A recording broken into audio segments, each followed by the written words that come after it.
오늘 새벽에 우리가 은혜 받을 말씀 민수기 5장 5절부터 10절까지 보도록 하겠습니다. 민수기 5장 5절부터 10절 말씀 우리 한 목소리로 읽도록 하겠습니다.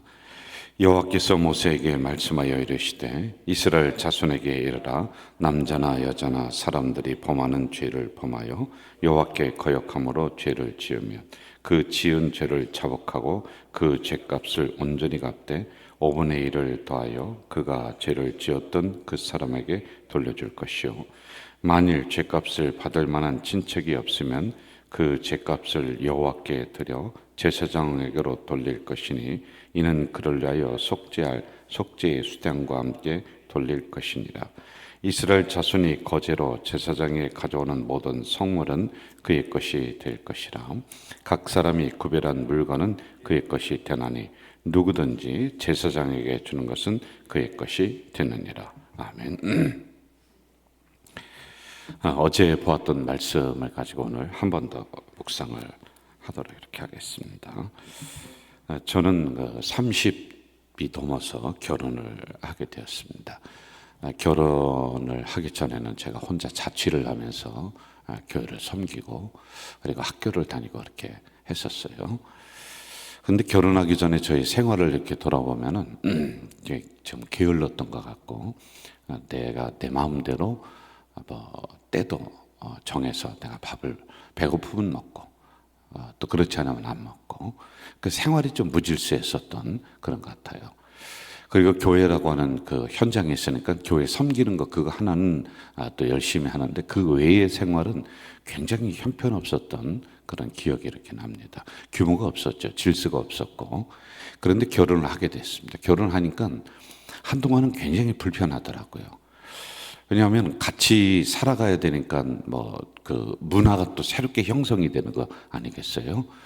식사 때도 맞춰야 되고 내 마음대로 일어날 수도 없고 그냥 늦게 저는 일어나는 편인데 일찍 일어나야 되고 또 하여간 그 결혼하면서 형성되는 그러한 질서가 있는 거예요. 근데 거기다가 또 아기가 생기니까 이건 조금 더 하더란 말이에요. 그리고 이러한 그 새로운 질서가 정착이 되기까지는 금방 안 돼요. 그러니까 집사람과 서로 다투기도 하고 또 갈등하기도 하고 이런 기간이 솔직히 있었어요. 아마 결혼하기 전에는 이런 생각이었을 거예요. 전도사님과 결혼하니까 굉장히 아주 신앙적으로 잘 규모가 돼 있을 것 같다. 그런 생각을 가지고 결혼을 아내가 했을 것 같아요. 그런데 돌아보니까 실망을 많이 했을 것 같다. 이런 생각이 들죠. 자, 그런데 이러한 부분들이 어떤 면에서는 좀 자연스러운 것이지 않겠는가. 결혼 전에는 내 마음대로 살다가 결혼하고는 이제 아내가 생깁니다. 그러면 거기서만의 생기는 질서가 또 있겠죠. 그리고 또 자녀가 생겨요. 그러면 또 다른 질서가 형성이 돼서 거기에 맞추어서 살게 되는 이러한 그 과정들이 있었단 말이에요. 그런데 이건 저만 그런 것이 아니라 모든 사람이 작건 크던 이걸 겪는단 말이죠. 자, 여러분 이것을 우리가 신앙에 한번 대비를 해보자는 거예요. 우리는 홀로 살아가던 사람들이에요. 그런데 예수님과 결혼했어요. 이 말씀과 우리가 결혼했습니다. 자, 그 다음에 굉장히 불편하단 말이에요. 왜냐하면 이 법에 따라야 돼요. 옛날에 살아가던 나의 모습은 버려야 돼요. 게으름, 내 마음대로 배고프면 밥 먹고 배부르면 안 먹고 자고 싶으면 자고 일어나고 싶어 이런 게 안 돼요. 여기는 규칙적으로 생활해라 이렇게 가르쳐주고 있단 말이에요. 옛날에는 더럽든지 뭐든지 그냥 내가 씻고 싶으면 씻었단 말이에요. 그런데 안 된다. 너는 이제부터 깨끗하게 씻으며 생활해라. 아이고, 여간 귀찮은 게 아닌 것 같단 말이에요. 그럼에도 불구하고 결혼했으면 결혼이라고 하는 그 문화, 그 가정이 나를 통제하고 나를 끌고 나가는 것처럼 우리가 예수와 결혼했으면 새로운 법이 이제 적용이 된단 말이에요. 하늘의 법이 적용이 되고 말씀의 법이 적용이 된단 말입니다. 여기에 우리가 빨리 익숙해지고 배워나가는 게 좋겠다라고 하는 거죠. 그런데 한순간에 되지는 않아요. 여러분, 옛날에 양반집 도령이 쌍놈의 그 백정의 딸을 사랑을 했어요. 근데 너무 결혼하고 싶었어요. 그래서 할 수 없이 부모 자녀 이긴다는 그 부모 뜻이 결혼을 시켰습니다. 그런데 걱정이 이제 누가 걱정이 되냐면은 그 백정, 쌍놈이라고 하죠. 백정의 그 아버지가 걱정이 되는 거예요. 그 딸이 시집을 양반집으로 간단 말이에요. 그래서 야, 이거 어떻게 하면 좋을까? 그래서 저녁에 불러다 놓고 이렇게 교육을 시켰어요. 딸아, 얘야, 양반이라는 게 별게 없다. 그 집에 가면 그 집에 문화가 있고 법도가 있을 텐데 뒤에 님자만 붙이면 된다. 님자, 님, 그거만 꼭 붙이거라. 이걸 명심하거라. 그래서 이 딸이 이 양반 댁으로 다 시집을 갔습니다. 아버지의 그 가르침이 생각이 나는 거예요.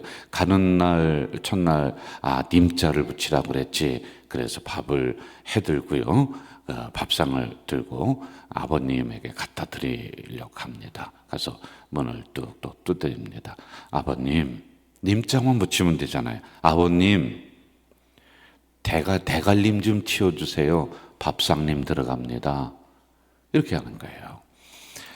여러분, 이게 금방 되는 건 아니잖아요. 그 가정의 법도를 배우려면 시간이 갔잖아요. 자, 이스라엘 백성들이 애굽에 있었습니다. 그 문화에 젖어 있었어요. 자기 마음대로 살았어요. 지금 이들이 나왔습니다. 광야를 지금 걸어가고 있습니다. 그러면서 하나님이 지금 가르쳐 주고 있는 거예요. 얘들아, 옛날 그 생각과 그 행동으로는 안 돼. 이제 결혼했잖아. 그러면 여기에 맞춰야 돼. 라고 하면서 이들의 생활에 대한 부분을 하나하나 가르쳐 주는 거예요. 옛날에는 자기 마음대로 예배 드렸어요. 애굽에서는 아니, 예배도 안 드렸어. 신앙도 다 까먹어 버렸어. 그런데 나왔단 말이야. 너희들 이제부터는 하나님 믿는 백성이니까 예배를 이렇게 드려야 된다. 그리고 생활을 하는데 하나님의 자녀답게 이렇게 생활을 해야 돼. 라고 하는 것을 하나하나 가르쳐 주고 있는 것이 민수기라고 하는 이 성경이란 말입니다. 7절 한번 좀 봅시다. 7절 같이 읽을까요? 시작. 그 지은 죄를 자복하고 그 죄값을 온전히 갚되 5분의 1을 더하여 그가 죄를 지었던 그 사람에게 돌려줄 것이요. 어제도 이 말씀을 보면서 묵상을 했어요. 자, 여러분, 이제 조금 다른 각도로 이 말씀을 한번 좀 살펴보자 말이죠. 구약에서 죄를 지으면은 그 죄가 없어지는 절차가 있습니다. 우리는 하나님 예배당에 뛰어들어와서 하나님 죄송해요, 하나님 잘못했어요 라고 하나님 앞에 용서를 구하면은 우리가 진정으로 회개하면 죄가 없어지죠. 그런데 제가 어제 그 말씀을 드렸죠. 우리는 그것만 하면 안 된다는 거예요. 사람에게도 용서를 구할 게 있으면 구하라는 거죠. 그러니까 우리 그리스도인들이 잘못하는 게 이런 부분들이다 라고 하는 거 지적했어요. 여러분 꼭 기억하셔야 돼요. 더불어서 여러분, 사람에게 고맙잖아요. 잘해줬잖아요, 그 사람이. 그럼 하나님이 보내줘서 잘해준 거 맞아요. 그런데 꼭 그렇게만 생각하고 하나님이 보내주셨으니 하나님에게 감사하자. 신앙이 굉장히 좋은 것 같아요. 그러면 그것을 했었던 그 사람은 뭐가 됩니까? 그 사람도 자기의 시간을 내고 물질을 내고 여러분들 도와주는 게 있잖아요. 그럼 그 사람에게도 고마운 거예요. 그 사람이 돼야 돼. 인간이 돼야 돼. 그리스도인들이 말이에요. 근데 이게 안 된단 말입니다. 어제 이 부분을 제가 강력하게 말씀을 드렸어요. 자, 오늘은 한번 그 당신을 한번 보자 말이죠. 죄가 사해지려면은 뭐가 있어야 되냐? 피가 있어야 돼. 피. 그럼 피가 있으려면은 거기에 알맞은 제물이 아무 피는 안 돼. 하나님이 정해준 짐승을 잡아야 돼. 그 피가 있어야 돼요. 그래 수송아지, 뭐 순양, 수염, 염소, 뭐 그런 부분도 있어야 돼요. 양, 수염소도 그냥 잡으면 안 돼요. 뿔을 자르고 잡아야 돼요. 뿔을 자르고. 이게 다 의미가 있습니다. 이건 또 레위기를 할 때 한번 또 하겠습니다. 그런데 잡으려면은 죽여야 되는 거예요. 죽이고 껍데기를 벗겨야 돼요. 피를 받아야 된단 말입니다. 자, 그런데 이런 모든 과정들이 의미가 하나 다 있어요. 자, 일단 피를 받았습니다. 피를 받았으면은 약 4단계에 의해서 이 피가 사용이 되어지는 겁니다. 첫째는 제사장이 백성들의 죄를 사할 때 휘장에 이 피를 7번 뿌립니다. 7번. 7이라고 하는 숫자는 성경에서 7, 10은 하나님의 숫자예요. 그러니까 완전수, 이런 의미를 가지고 있단 말이에요. 그러니까 완전하게 사해진다. 7번 뿌립니다. 그리고 두 번째는 향단화 뿔에 그 향단이 있습니다. 예배드리는 향을 피우는 그 향단이 있어요. 그럼 거기 그 뿔이 있어요. 거기에 피를 발라야지만이 되는 것. 이것도 의미가 있는 거예요. 이걸 굳이 오늘로 해석을 하라고 한다면은 우리가 죄를 지으면 기도가 막혀요. 향단의 뿔은 기도를 의미하는 거예요. 근데 기도가 막힙니다. 여러분 기도가 안 돼요. 이걸 해결해야지 되거든요. 응답이 없는 거예요. 그래서 이런 의미가 있단 말이에요. 종합적인 거 있다 제가 말씀을 한번 또 드릴게요. 세 번째는 번제단이라는 게 있어요.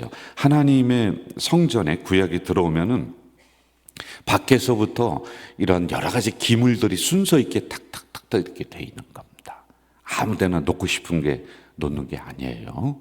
그래서 번제단이 있는데 번제단에 그 피를 번제단 뿔에 또 바릅니다. 그러니까 향단화 뿔에 피를 바르고 세 번째는 번제단 뿔에 또 피를 발라요. 그리고 네 번째는 남은 피는 번제단 밑에 다 뿌려버리는 거예요. 이렇게 뿌립니다. 자, 좀 그때는 그때로 쳐봅시다. 여기 하나하나 의미가 좀 있다고 그랬어요. 그런데 여러분 이거 의미를 하나하나 따져가면서 우리가 신앙생활을 잘 할 수가 없어요. 그 의미는 신학자들 또는 우리 저희 목회자들이 연구해서 여러분들에게 알려준다고 했지 않습니까? 그렇게 적용을 시켜주면 되는 거예요. 그런데 이 모든 것들을 우리는 할 필요도 없고 또 할 수도 없어요. 여러분 어디서 양 잡고 소 잡고 그렇게 하겠습니까? 이거 어디서 잡아요? 못 잡아요. 그리고 제가 제사장 제가 뭐 피가 지고서 어떻게 이거를 지금 어디다 뿌려야지 되는 겁니까? 이러한 모든 의미 그리고 이러한 모든 행위를 딱 한 곳에 담아놨습니다. 그게 뭔지 아세요? 그게 예배입니다. 오늘의 예배예요. 구약의 예배는 갖춰야 될 것도 많아요. 그리고 해야 될 일도 많아요. 여기서 무엇인가 하나를 빠뜨리면은 예배에 흠결이 있는 거예요. 하나님 앞에 흠결이 있어서 예배를 안 받으세요. 그래서 여러분 구약에 보면 뭐라고 나오느냐면 늘 예배 드렸는데 내가 예배 받은 적 없다. 너는 마당만 밟고 갔다. 이게 무슨 의미냐면요. 예배를 드릴 때 예배 구성 요소를 빠뜨렸다는 거예요. 그러니까 평생 동안 제사 드렸는데 나는 네 제사를 받은 적이 없어. 이렇게 말씀하고 있는 거예요. 자, 그런데 이게 그대로 오늘 우리들에게 온다면은 어제도 얘기했잖아요. 여러분들 예수 믿다가 재산 거덜난다니까. 아니 어떻게 소 잡을래요? 아침 저녁으로 잡아도 부족해요. 우리가 지은 죄를 생각하면요. 아침에 한 마리 잡아야 되고 저녁에 적어도 양 한 마리는 잡아야지 되는 거예요. 그럼 여러분들 재산 다 없어지는 겁니다. 그런데 이 모든 것들을 한 곳에 담아놓은 게 뭐냐? 예배라니까요. 예배. 우리가 드리는 주일 예배. 이 안에 모든 제사함의 의미, 회복의 의미, 피 뿌림의 의미, 구원의 의미, 그리고 우리의 기도가 다시 막히는 것을 풀려주는 이러한 역사, 이게 예배 안에 다 담겨 있는 거예요. 그래서 예배가 목숨같이 여기라는 거예요. 예배가 생명이라는 거예요. 늘 말씀을 드리잖아요. 그 다른 것으로 되는 게 없어요. 어디 뭐 기도회 몇 번 해서 아니면 어느 기도원 뛰어가서 이거 할까요? 아니라니까요. 본 예배당에서 드리는 예배 안에 이 모든 것들을 다 담아놨단 말이에요. 그래서 예배가 중요하다라고 하는 것입니다. 여러분 다시 7절 한 번 더 봐요. 제가 다시 읽어드릴게요. 그 지은 죄를 잡고 그 죄값을 온전히 갚되 어떻게 하래요? 5분의 1을 더하여 그가 죄를 지었던 그 사람에게 돌려줄 것이다. 5분의 1을 더하라. 그리고 다시 돌려줘라 라고 하는 거예요. 자,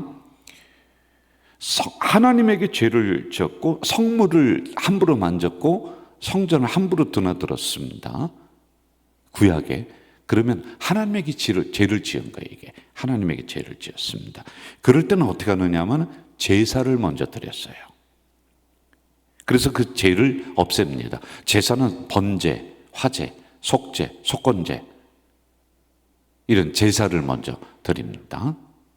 자, 그런데 사람과 사람 사이에 문제가 생겼다. 그러면은 첫 번째 뭘 해야 되냐면 배상이 먼저야. 그리고 그 다음에 제사예요. 순서가 바뀌는 거예요. 순서가. 이게 중요한 거예요. 여러분, 이게 그리스도인들인 오늘의 우리가 가져야 될 아주 놀라운 책임성이 여기에 있는 거예요. 우리는 이걸 늘 거꾸로 생각해요. 주님 앞에 이 모든 거 용서받았으면 된다. 안 된다고 했잖아요. 그러니까 주님도 그렇게 얘기하셨잖아요. 생각나거든 기도하던 거 멈추고 가서 해결하고 와서 다시 기도해라. 이렇게 얘기하셨잖아요. 적어도 그리스도인들은 사회에 대한, 다른 사람에 대한, 이웃에 대한 책임을 가지고 살아가는 사람들이 그리스도인이라고 하는 거예요. 주님을 닮아가는 사람들이라고 하는 것입니다.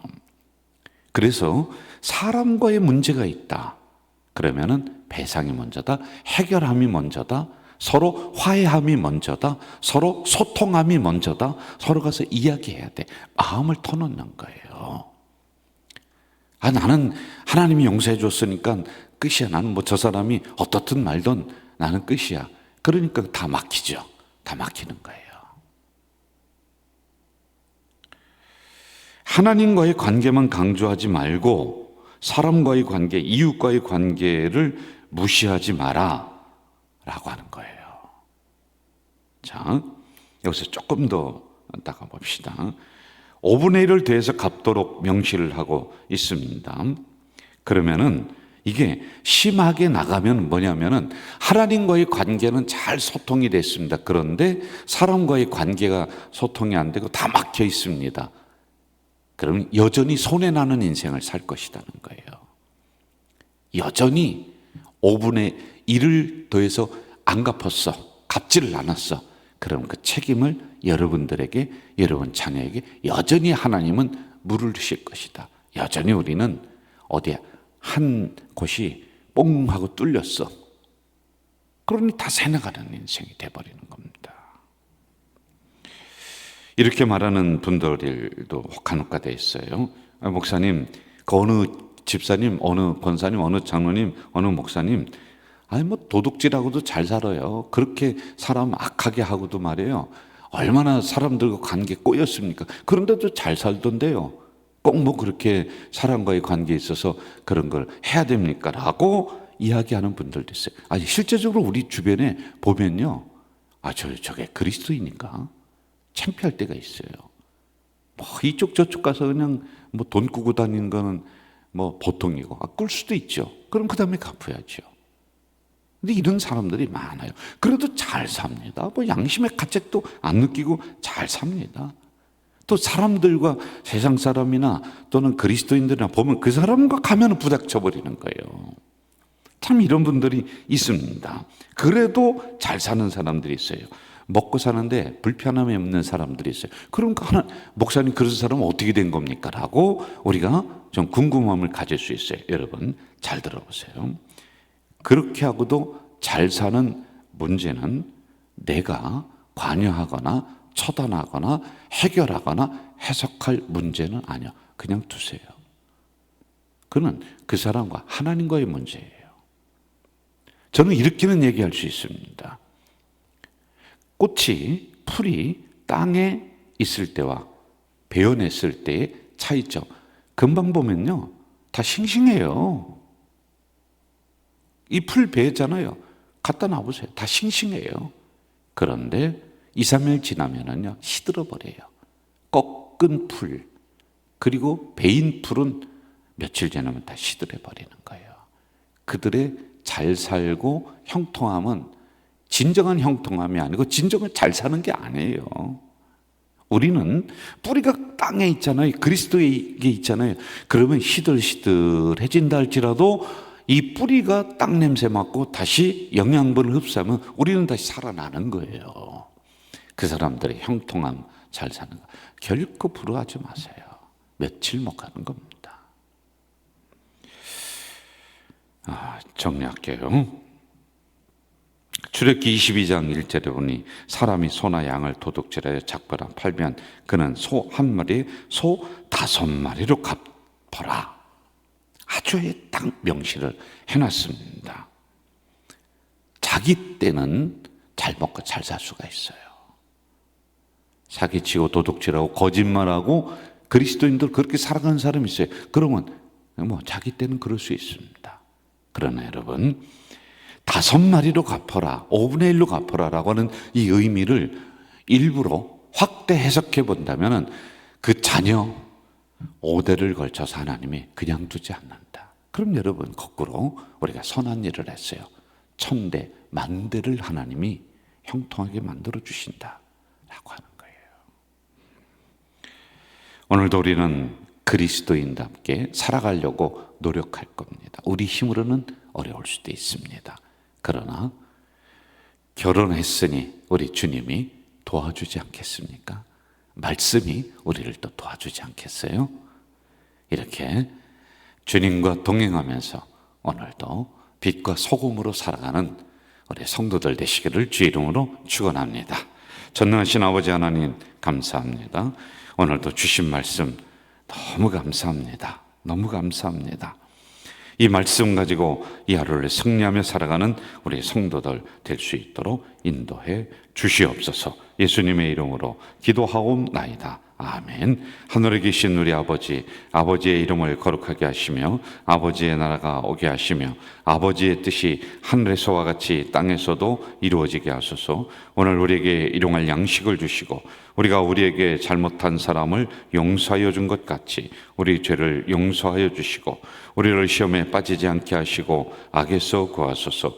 나라와 권능과 영광이 영원히 아버지의 것입니다. 아멘.